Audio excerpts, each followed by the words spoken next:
নামাজের পরে তৃতীয় পর্ব প্রশ্ন উত্তর। এই ব্যাচকে আমরা করব মুশফিকা ব্যাচ। প্রথমে বাচ্চারা সমবেত কণ্ঠে সালাম দেবে, আমরা সালামের উত্তর দেবো, তারপরে প্রশ্ন শুরু হবে।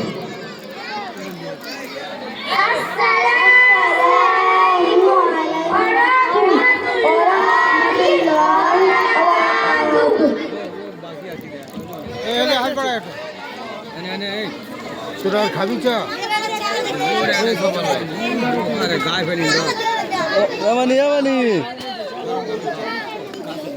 নুরানি কায়দা, সিয়ার, আরবি, হিফজে সূরা, দুয়া ও সুন্নাত, হিফজে হাদিস, আকায়েদ, ইসলামী তারবিয়াত, এতগুলো বিষয়বস্তুর উপর প্রশ্ন হবে। অনির্দিষ্টভাবে পুরো একটা টিম, এরা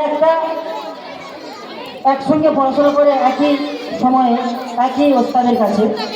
প্রত্যেকটা বাচ্চাকে অনির্দিষ্টভাবে প্রশ্ন করব। কাউকে আমি চিনি না, কেউ আমাকে চেনে না, কারোর নাম আমি জানি না। প্রশ্ন করবো, এখান থেকে উত্তর দেবো এরা, ইনশাআল্লাহ। এর আগে যত প্রশ্ন হয়েছে, যত প্রোগ্রাম হয়েছে, তার থেকে অনেক উন্নত মানের। আপনারা মনোযোগ সহকারে খালি শুনবেন, দেখবেন কতটা শিখেছে এরা, কতটা প্রস্তুত হয়েছে। মনোযোগ আছে তো? নুরানি কায়দা থেকে প্রশ্ন করব। ইকলাব কাকে বলে? ইকলাব কাকে বলে? ওই ধারের মেয়েটি, তুমি উত্তর দেবে, দ্বিতীয় মেয়েটি। ইকলাব কাকে বলে? জি। নুন সাকিন অথবা তানবিনের পর যদি বা আসে, তাহলে নুন সাকিন অথবা তানবিনকে মিমের দ্বারা পরিবর্তন করে 11 পরিমাণ গুণা করে পড়তে হবে। একে ইকলাব বলে। মাশাআল্লাহ, উত্তরটা বড় ছিল, খুব স্পষ্টভাবে সঠিক উত্তর দিয়েছে ছোট্ট এই বালিকাটি। এবার প্রশ্ন করবো সিরাত থেকে।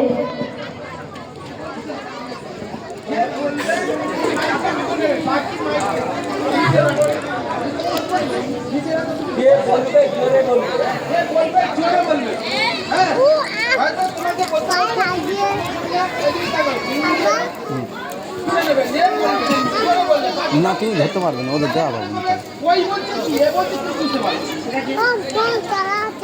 ছোট্ট ছোট্ট বাচ্চা, যা শেখাবেন তাই শিখবে, কিছু না শেখালে উল্টো পাল্টা শিখবে। সেই জন্য এদেরকে বিশেষভাবে তারবিয়াতের দিকে খেয়াল রাখা হয়। ঠিক ওরকমই এক প্রেক্ষাপটে বাচ্চাদের কিছু ভুল ত্রুটি বা কিছু অজানা জিনিসগুলো শিখিয়ে দেওয়া হচ্ছে। প্রশ্ন করব সিরাত থেকে, নবীজির জীবনী থেকে। পবিত্র মদিনায় কখন ইসলাম প্রসার লাভ করে? পবিত্র মদিনায় কখন ইসলাম প্রসার লাভ করেছিল? উত্তর দেবে এখানে মেয়েটি। পবিত্র মদিনায় হিজরতের 2 বছর পূর্বে প্রসার লাভ করেছিল। মাশাআল্লাহ, মদিনা শরীফে রাসূলুল্লাহ সাল্লাল্লাহু আলাইহি সাল্লাম হিজরত করে যাওয়ার 2 বছর পূর্বে সেখানে ইসলাম ধর্ম চালু হয়ে গেছিল। অনেকের জানা নেই, বাচ্চারা পরে শিখেছে, তাদের মুখস্থ হয়ে গেছে। এবার প্রশ্ন করব হিফজে সূরা থেকে। সূরায়ে ফিল করে শোনাবে, সূরায়ে ফিল।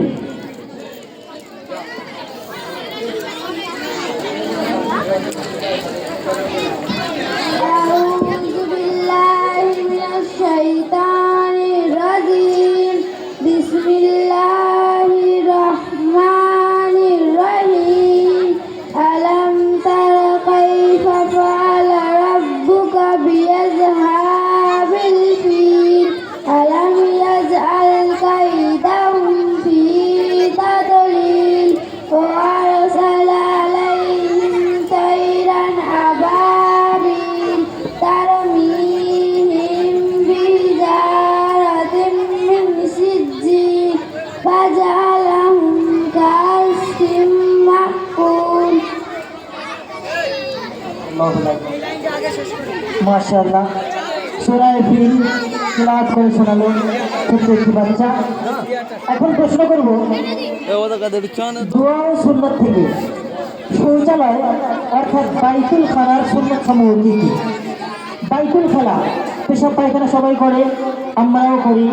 আমাদের পেশাব পায়খানা করার পদ্ধতি ওই রকমই হওয়া দরকার যেমনটা ছিল আমার আপনার নবী হযরত মুহাম্মদ সাল্লাল্লাহু আলাইহি ওয়াসাল্লামের তরিকা।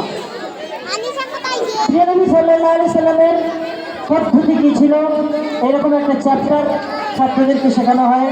এই চ্যাপ্টার থেকে প্রশ্ন করব, বাইতুল খালার সুন্নত সমূহ কি? বাইতুল খালার সুন্নত সমূহ কি বলো?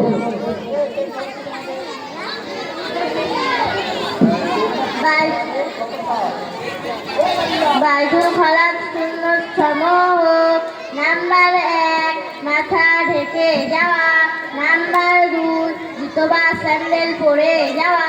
নাম্বার 3, দোয়া পরে ভিতরে যাওয়া। নাম্বার 4, প্রথমে বাম পা ভিতরে রাখা। নাম্বার 5, কেবলার দিকে মুখ অথবা পিঠ করে না বসা। নাম্বার 6, একেবারে কথা না বলা। নাম্বার 7, দাঁড়িয়ে পেশাব না করা। নাম্বার 8, বাবার থালায় ইস্তিঞ্জা করা। নাম্বার 9, ইস্তিঞ্জার পর মাটি কিংবা সাবান দিয়ে ভালোভাবে হাত ধুতে করা। নাম্বার 10, ডান পা দিয়ে বাইরে আসা। নাম্বার 11, বাইরে আসার পর দোয়া পড়া। মাশাআল্লাহ, এক একটা করে 11টি সুন্নাত বাইতুল খালার সুন্নাত। পেশাব পায়খানা করার সুন্নাত আছে আবার 11টা সুন্নাত শুনেছে বাচ্চাটি।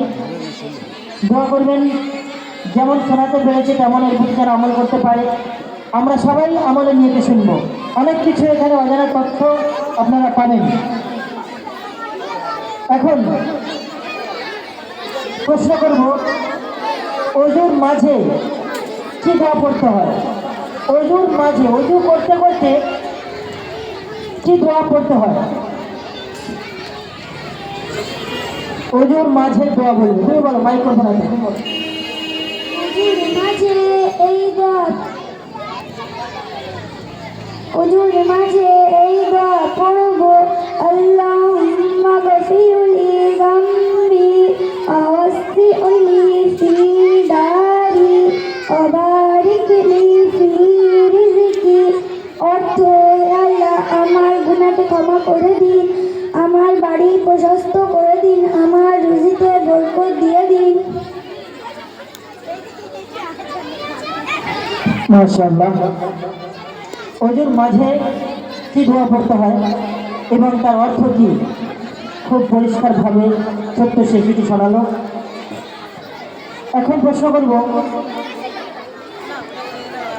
নামাজের বাইরের ফরজ যেটাকে শর্ত বলা হয়, নামাজের বাইরের ফরজ কি? নামাজের বাইরের ফরজ কি তুমি বলবে? মাইক্রোফোন তোর পাশে থেকে দাও।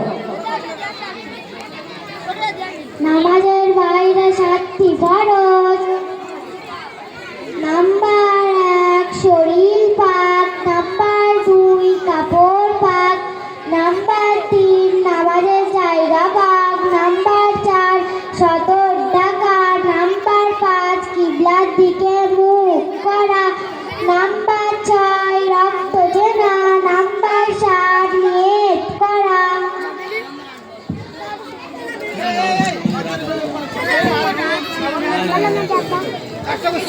মাশাআল্লাহ, এখন প্রশ্ন করব, দোয়ায়ে মাসুরা বলে শোনাবে।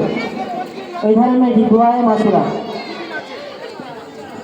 দোয়ায়ে মাসুরা: আল্লাহুম্মা ইন্নী যালামতু নাফসি যুলমান কাসীরা ওয়া লা ইয়াগফিরুয যুনুবা ইল্লা আনতা ফাগফিরলি মাগফিরাতাম মিন ইন্দি ওয়ারহামনি ইন্নাকা আনতাল গফুরুর রাহিম।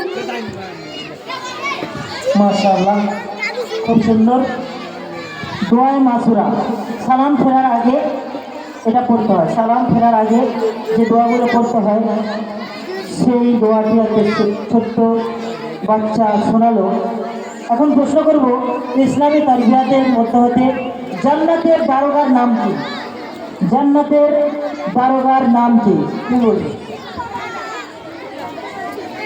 জান্নাতের দারোগার নাম রেজওয়ান। মাশাআল্লাহ, খুবই কমন একটা প্রশ্ন, যদিও ছোট বাচ্চাটি খুব নির্ভয়ে স্পষ্টভাবে শোনালো। জান্নাতের দারোগার নাম রিজওয়ান। হাদিস নাম্বার 8, হাদিস নাম্বার 8 শোনাবে। ওই 3 নম্বরে মেয়েটি শোনাবে। হাদিস নম্বর 8, লেনদেন সম্পর্কিত। মানিন তাবালু বাবার পালাই সাবিল্লাহ। অর্থ, যে ব্যক্তি কোনো জিনিস ছিনিয়ে নেয় সে আমাদের মুসলমানদের অন্তর্ভুক্ত নয়। মাশাআল্লাহ। হাদিস আবার কি সম্পর্কিত সেটাও উল্লেখ করেছে। লেনদেন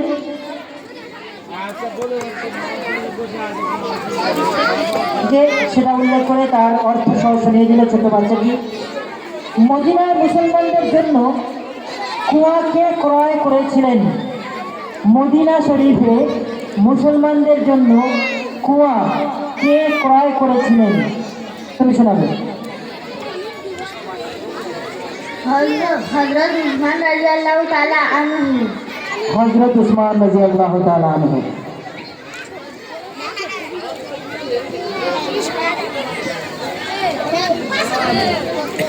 এখন প্রশ্ন করব নুরানি কায়দা থেকে, মদ্দে লাজিম কাকে বলে? এই মাঝখানে মেয়েটি বলবে মদ্দে লাজিম কাকে বলে? দুইটা মাদের পর যখন কিংবা তাজিদ হলে মাদের লাজিম হয়। এর পরিমাণ 5 আলিফ। মাশাআল্লাহ। মদ্দে লাজিম কাকে বলে এবং কত পরিমাণ টানতে হয় সেটাও সে বলে দিয়েছে। সাধারণত বাড়ির মেয়েদের কাছে কোরআন শিখলে এগুলো শেখা যায় না। মদ্দে লাজিম কাকে বলে, টান কত পরিমাণ দিতে হয়, এগুলো সাধারণত বাড়িতে যারা মেয়েরা শেখায় তারা জানে না, তারা শেখাবে। ছোট বাচ্চাটি এই মক্তব থেকে অল্প 1 ঘন্টা সময় দিয়ে শিখে ফেলেছে। এখন প্রশ্ন করব, রাগ হলে কোন দোয়া পড়ব? এই দোয়াটা খুব সবাইকে জানা দরকার। রাগ তো হারাম নাকি? রেগে গেলে অনেক মানুষ ভুল কাজ করে বসে, যেটা করার ছিল না সেটা করে বসে। রাগ হলে এই রাগকে দমানোর জন্য কি দোয়া করতে হয় আমাদের নবী শিখিয়েছেন, সেই প্রশ্ন করব আজকের আমাদের একটি ছাত্রীকে। রাগ হলে কোন দোয়া পড়ব? রাগ হলে কোন দোয়া পড়ব? বলো। আউযু বিল্লাহি মিনাশ শাইতানির রাজিম।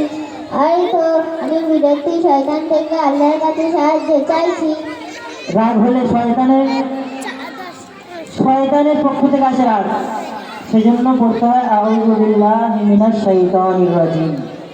কেউ যদি রাগটা দমন করতে চায় তার জন্য একটা বেহতরিন নুসখা, বেহতরিন প্রসেস হলো, ভালো প্রসেস, সবচেয়ে সঠিক প্রসেস হলো আউযু বিল্লাহ পড়ে নাও। এখন প্রশ্ন করব, মুসলমানরা সর্বপ্রথম হিজরত করে কোথায় গিয়েছিলেন? মুসলমানরা সর্বপ্রথম হিজরত করে কোথায় গিয়েছিলেন? আমরা অনেকে জানি হিজরত করে নবী সাল্লাল্লাহু আলাইহি সাল্লাম মক্কা থেকে মদিনায় গিয়েছিলেন, এছাড়া অনেকে আর জানি না। তো আমাদের ছাত্ররা আজকে দেখা যাক কি উত্তর দেয়। সর্বপ্রথম হিজরত করে মুসলমানরা কোথায় গিয়েছিলেন? প্রশ্নের উত্তর দেবে ওইদিকে মাইক্রোফোন হাতের মেয়েটি, উত্তর দাও। মুসলমানরা সর্বপ্রথম হিজরত করে হাবশা দেশে গিয়েছে। মাশাআল্লাহ, রাইট অ্যান্সার। সেখানে জেনে নিন যাদের জানা নেই, মুসলমানরা সর্বপ্রথম হিজরত করে মদিনায় যাননি, ওটা পরে। সর্বপ্রথম হিজরত করে গিয়েছিলেন হাবশা দেশে। ওখানে নাজ্জাশী বাদশাহ পরে মুসলমান হয়েছিলেন রাদিয়াল্লাহু তাআলা আনহু। উনি মুসলমানদের সাহায্য করেছিলেন। হাবশা দেশে প্রথমে মুসলমানরা হিজরত করেছিলেন। মেয়েদের পিঠির মিছিল কমবে না। হিজরি বছর কখন থেকে শুরু হয়েছিল? হিজরি বছর 3 ধরনের বছর হয়। 2 ধরনের বছর সম্পর্কে আমরা অবগত আছি। একটা হলো খ্রিস্টাব্দ, ইংরাজি যেমন 2024 শেষ হতে চলেছে। আর একটা বঙ্গাব্দ, বাংলা সাল। আর একটা আছে চাঁদের হিসাবে হয়, যেটা মুসলমানরা করে থাকে। রমজান মাস 12 মাস পার হয়ে গেলে আবার একটা বছর কমপ্লিট হয়। তো এই বছরকে বলা হয় হিজরি বছর। হিজরি বছর গণনা কবে থেকে শুরু হয়েছিল? উত্তর দেবে আমাদের মক্তবের একটি ছোট্ট খুকি। উত্তর দাও, তুমি উত্তর দাও।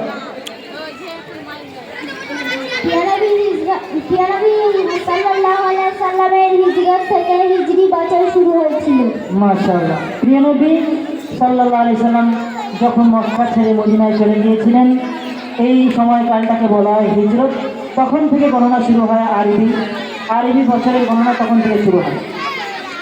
আর সেখান থেকে নিয়ে আজ পর্যন্ত 1446 হিজরি